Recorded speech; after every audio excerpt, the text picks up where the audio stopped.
آپ کو بتائیں حکومتی وزراء وزیر اطلاع شبلی فراز اور اسد عمر نیوز کانفرنس کر رہے ہیں۔ مجبوراً کچھ انتظامی کاروائیاں بھی کرنی پڑی اور ان دونوں چیزوں کو ملا کے یہ صورتحال ہمارے سامنے آئی ہے کہ جو ٹیسٹ ہمیں لگ رہے تھے، جو کیسز 3 لاکھ تک پہنچنے کا خدشہ لگ رہا تھا، وہ 2.25 لاکھ تک بات پہنچ رہی ہے۔ 3 بڑی چیزیں جن کا میں ذکر کرنا چاہتا ہوں۔ 30 مئی کو این سی او سی سے گائیڈنس ایشو ہوئی اور یہ لازمی قرار دے دیا گیا کہ اگر آپ ایسے مقامات پہ ہیں جہاں پر زیادہ لوگ موجود ہیں، پبلک پلیسز میں ہیں، تو ماسک پہننا لازمی قرار دے دیا گیا۔ اس کے بعد 4 جون کو ہم نے جو ہماری حفاظتی تدابیر اور جو ایس او پیز ہیں، یعنی سماجی فاصلہ رکھنا، ماسک پہننا، ان سب چیزوں کے اوپر انتظامی کارروائی جو ہے اس کو مزید تیز کرنے کی ہدایات دیں۔ تمام صوبوں نے اس کے اوپر کارروائی شروع کی۔ اس کے اوپر ہمیں تقریباً ہفتے میں کم سے کم 2 سے 3 دفعہ جو ہے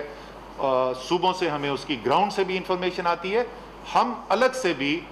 اپنے ذرائع سے بھی جو ہے ہماری جو ایجنسیز ہیں ان کے ذریعے بھی یہ معلومات حاصل کرتے ہیں، اور اس میں ہمیں نظر یہ آ رہا ہے کہ 100% تو نہیں، 100% کے قریب بھی نہیں، لیکن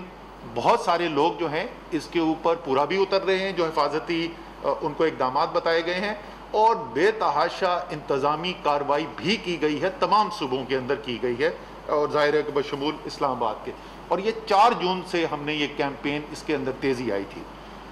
پھر 14 جون کو ہم نے یہ ہاٹ سپاٹس جو ہیں، یعنی وہ علاقے جہاں پر وبا کا پھیلاؤ زیادہ تیزی سے ہو رہا ہے، ان کی نشاندہی کر کے، یہ پہلے سے سمارٹ لاک ڈاؤن مئی کے وسط سے ہونے شروع ہو گئے تھے، لیکن ہم نے 14 جون کو اس کے اندر زیادہ پھیلاؤ کی یہاں سے گائیڈنس دی، اور 20 بڑے شہروں کے اندر جہاں سب سے زیادہ وبا کا پھیلاؤ تھا وہاں پر نشاندہی کر کے بتایا کہ کون کون سی جگہیں ہیں جن کو لاک ڈاؤن کرنے کی ضرورت ہے، اور صوبوں نے اس کے بعد یہ اپنے اقدامات لینے شروع کیے۔ اور یہ سب ہوتے ہوئے ظاہر ہے ایک طرف یہ تو حکومت کے اقدامات تھے، لیکن ساتھ ہی ساتھ لوگوں کو بھی یہ احساس ذمہ داری ہے، جب کیس بڑھے تو لوگوں نے بھی حفاظتی تدابیر کو، فاصلہ رکھنا، ہاتھ دھونا، ماسک پہننا، ان چیزوں کی زیادہ احتیاط کرنی شروع کی، اور اس کی وجہ سے ہمیں جتنی خطرناک پھیلاؤ ہو سکتا تھا اس میں بہتری نظر آئی۔ اس کا مطلب یہ نہیں کہ خطرہ ختم ہو گیا، اس کا مطلب یہ نہیں خطرہ ٹل گیا، بلکہ یہ ہمیں یاد دہانی کرا دی ہے یہ بات کہ اگر ہم صحیح اقدامات کریں گے تو اللہ تعالیٰ حفاظت میں رکھے گا، اور اگر نہیں کریں گے تو حالات خراب ہو سکتے ہیں۔ ہم نے ماڈلرز کے ساتھ ابھی جولائی کی 31 تاریخ کا جو میں نے آپ کو بتایا تھا، اس کے بارے میں بھی کافی تفصیلی بات ہوئی اور ان کو مزید کام کرنے کے لیے دیا گیا ہے۔ انشاءاللہ تعالیٰ 1 ہفتے بعد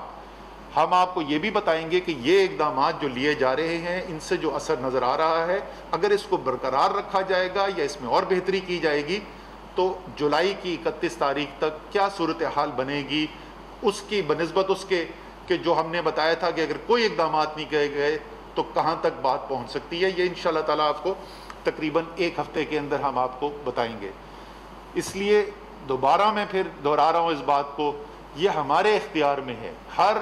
شخص کے اختیار میں ہے، اجتماعی طور پہ بن حیث القوم ہمارے اختیار میں ہے۔ اگر ہم ڈاکٹر صاحبان کی ہدایات پر عمل کریں گے، دوبارہ سے میں بول رہا ہوں، یہ ماسک پہن کے جائیں گے، جب ہم پبلک کے اندر جائیں گے تو ایک دوسرے سے فاصلہ رکھیں گے،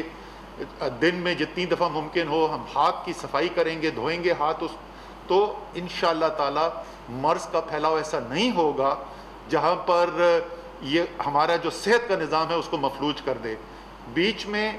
تقریباً 2 ہفتے ایسے آئے تھے کہ بڑے شہروں کے بڑے ہسپتالوں کے اوپر پریشر بہت زیادہ بڑا تھا۔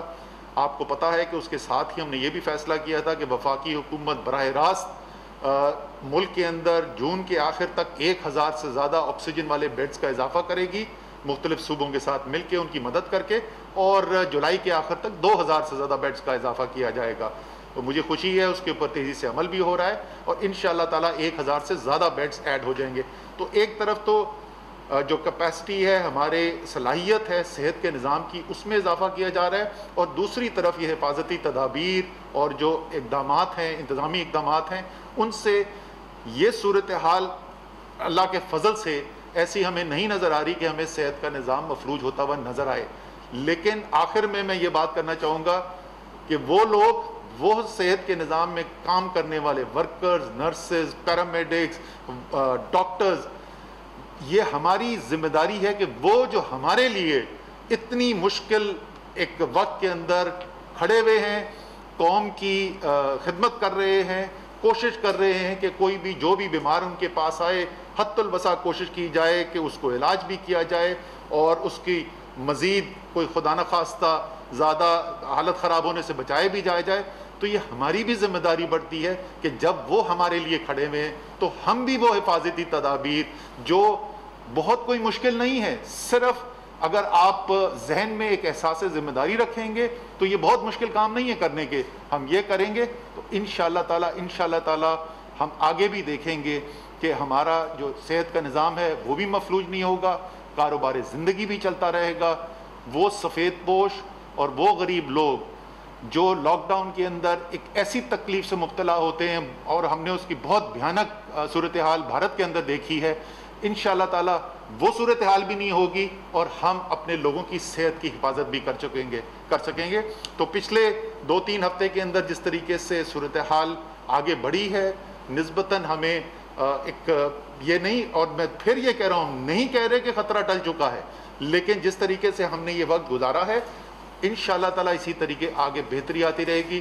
آپ کا، میں پوری قوم کا، خصوصی طور پہ ہمارے ہیلتھ کیئر ورکرز کا شکریہ بھی ادا کرنا چاہتا ہوں اور ہیلتھ کیئر ورکرز کو تو سلوٹ بھی کرنا چاہتا ہوں.